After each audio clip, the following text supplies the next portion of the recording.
বুৰ গৈ থাকে পকী পথটো।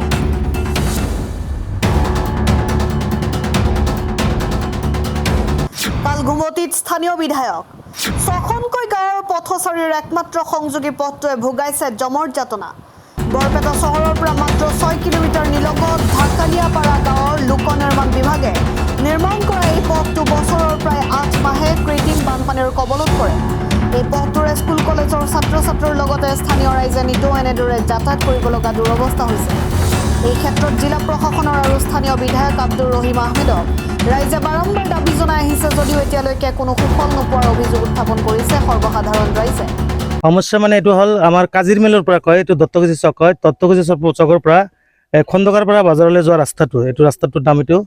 আৰু ইয়াতে আমাৰ 954 নং দক্ষিণ ঢাকালিয়াপাৰা LP স্কুল যিটো আছে, তাৰ পৰা আমাৰ এইখিনি এটা মছজিদ আছে, ইয়াৰ আমাৰ ঢাকালিয়াপাৰাত মছজিদ আছে, মছজিদলৈকে এইখিনি জেগা আৰু ইয়াৰ পৰা দক্ষিণ ফালে যিখিনি জেগা আছে আৰু এটা ৰাস্তা, এই দুটা ৰাস্তাত মানে বছৰেকত বানপানী নহয়, খালি বৰষুণ হ'লেই এই পানীখিনি ইয়াতে জমা হৈ থাকে। তাৰ কাৰণে স্কুলৰ ল'ৰা ছোৱালীৰ পৰা আৰম্ভ কৰি আমি জমৰ যাতনা ভুগি আছোঁ। বহুত দিন ধৰি সমস্যা হৈ আছে।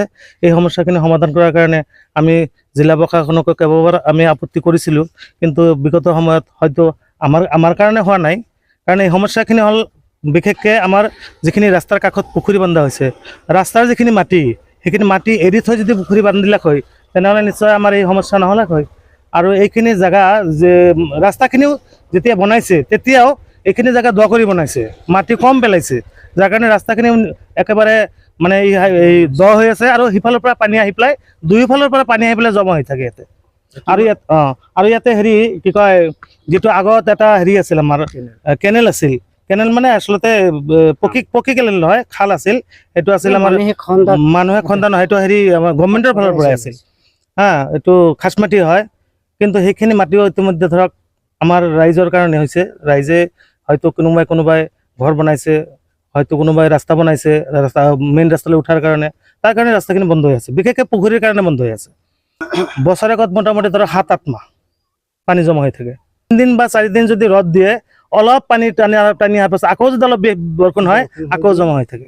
ইয়াতে মোটামুটি ধৰক আপুনি একেবাৰে বৰপেটাৰ হুৰবুকৰ পৰা মানুহ এই ৰাস্তাতে বিকল্প ৰাস্তা হিচাপে, আমাৰ মেইন ৰাস্তাৰ বিকল্প ৰাস্তা হিচাপে ব্যৱহাৰ কৰে। আৰু বিশেষকৈ আমাৰ ইয়াতে 7-8খন গাঁও, ইয়াৰ ৰাস্তা আৰু নাইয়ে, এইটোৱে মেইন ৰাস্তা। স্কুল আছে, এইটো ঢাকালিয়াপাৰা হায়াৰ ছেকেণ্ডেৰী স্কুল আছে, মই তাৰে শিক্ষক হয়, কলেজ আছে, ইয়াতে বিভিন্ন স্কুল আছে। আজি ধৰক এই ঈদৰ আগৰ পৰা, গৰম বন্ধৰ আগৰ 1 মাহৰ পৰা আগৰ পৰা ইয়াতে পানী জমা হৈ আছে, বৰ্তমানলৈকে পানী জমা হৈ আছে। এতিয়া 2-3 দিন পাছত স্কুল খুলিব, এই স্কুল খোলাৰ সময়ত এনেকুৱা সমস্যা হৈ থাকিব।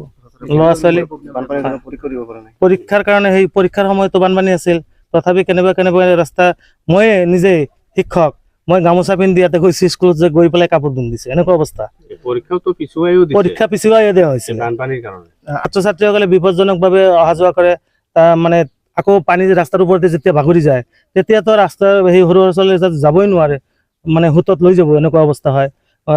গৰু ছাগলী এইবিলাকৰ সমস্যা, আমাৰ মানুহৰ সমস্যা, আমাৰ ইয়াতে যি বিশেষকৈ মাছৰ খেতি কৰে, পোনা মাছৰ খেতি কৰে, এইবিলাকৰ যাতায়াতৰ অৱস্থা, মানে সম্পূৰ্ণ আমাৰ মানুহখিনি একেবাৰে জমৰ যাতনা ভুগি আছে। PWD আণ্ডাৰত পৰে ৰাস্তাটো। মেডিকেলৰ মানে এইটো এটা ৰাস্তাত যাবই নোৱাৰে, আপুনি সেই গাড়ীটো নানামেই, গতিকে আৰু মেডিকেলত যোৱাৰ কাৰণেতো অসুবিধাই, এইটো হয়তো মানে আমি দাঙি লৈ যাব লাগিব, এনেকুৱা অৱস্থা হয়।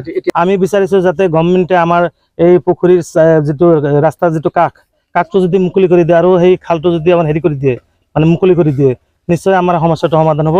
আৰু ৰাস্তাটো অলপ ইয়াতে যিখিনি দ আছে, ৰাস্তাটো অলপ ওখ কৰি দিলে আমাৰ এই সমস্যাখিনি সমাধান হ'ব। News desk report, Assam time. ৰাইজৰ কণ্ঠ, অসম টাইম। ঘৰত আনন্দ আৰু সম্পৰ্কৰ চমক বজাই ৰাখিবলৈ জৰুৰী হৈছে সকলো আনন্দময় মুহূৰ্তত মৰমৰ উপহাৰ দিয়াটো। সেইবাবে মধুশ্ৰী জুৱেলাৰ্ছে আনিছে সকলো ৰঙীন ক্ষণৰ বাবে বিশেষ গহনা। হীৰাৰে হওক, সোণৰে হওক বা ৰূপৰে হওক, শ্ৰেষ্ঠ ডিজাইনছ আৰু হলমাৰ্কযুক্ত গহনাই ৰাখে সম্পৰ্কক নিখুঁত। তেনেহ'লে আজিয়ে আনক আনন্দ মধুশ্ৰী জুৱেলাৰ্ছৰ সৈতে। যোগাযোগ কৰক 7002800341 নাইবা ভিজিট কৰক LNB ৰোড, নলবাৰী, অসম।